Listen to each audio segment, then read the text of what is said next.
Բարի լույս սիրելիներս, Քրիստոս հարյավի մեռելոց։ Տեր հայր, ապաշխարող մարդը միշտ պետք է տխուր լինի։ Իհարկե ոչ սիրելիներս։ Եթե մեկը տխուր դեմքով միշտ ապրի, ինչպես պետք է մեկ ուրիշն իմանա, որ ապաշխարությունը, ուրախություն եւ Քրիստոսի լինելու հնարավորություն է։ Եթե մենք միշտ տխուր դեմքով քայլենք, մենք ինչպես կարող ենք ուրիշներին առաջնորդել դեպի Քրիստոս։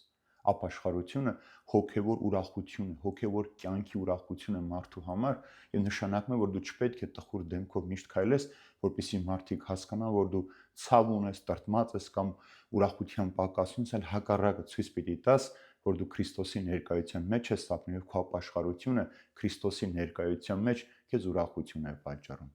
Երկրորդ սիրելիներս, եթե որևէ մեկը Տիրոջ ներկայության մեջ է, իր մեղքերը խոստովանում է, ինքը եկեղեցուց դուրս պիտի գա ժպիտը դեմքին, ուրախության։ Ինչու, որովհետև տպավորություն ունի, թե դու արդեն զղջացել ես, որ քո մեղքերը վստահել ես Աստծուն։ Եթե դու քո մեղքերի համար արցունք ես թափել, խոստովանել ես քո մեղքերը, դու դուրս պիտի գաս այնտեղ ուրախության, ցնծության, որովհետև դու այդ մեղքից մաքրվեցիր եւ քեզ ներում շնորհվեց։ Ուրեմն դու պետք է ուրախ լինես այդ իրականության կամ այդ իրողության համար։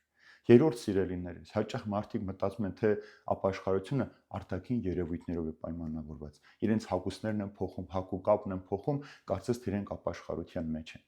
Բայց եթե Քրիստոս քո ներսը չի փոխել, դու նոր մարդ չես դարձել, հագուկապը, նոր հագուստները քեզ ապաշխարության չեն տանում։ Դա կլինի կեղծավորություն։ Եթե դու ներքնապես փոխես, քո սիրտը մաքրես եւ վերադառնաս դեպի Քրիստոս, դու արդեն ինքդ քո հագուստը կփոխես, ավելի գեղեցիկ կոկիկ հագուստ կհագնես, որ վայել է քրիստոնյա մարդուն։ Ոչ թե հագուստներդ փոխելով դու կարող ես դառնալ նոր մարդ։ Շատ հաճախ եմ տեսնում այսօր մարդիկ հագու կապը փոխում են, կարծես թե իրենք ապաշխարության մեջ են, բայց ներսում իրենք նոր մարդ դարձած չեն։ Նոր մարդ լինելու համար քո ներսի հին հագուստը, հին մարդու պիտի դեն նետես, Քրիստոս հագնես քո վրա։ Եվ վերջապես Հիսուս ինքը ավետարանի մեջ ասում է, երբ ծոմ եք պահում, տրտմերես մի եղեք, այլ լվացվեք, ձեր մազերը սանրեք, ձեր երեսը լվացեք եւ ուրախ եք, որ մարդիկ չիմանան, այնինչ որ դու գախնի ես անում, Տերը քեզ հետո հայտնապես կտա։ Երբ որ դու ապաշխարության մեջ ես, պետք չունես, որ ամեն տեղ ասես, ես ապաշխարության մեջ եմ, ես ապաշխարության կյանք եմ ապրում,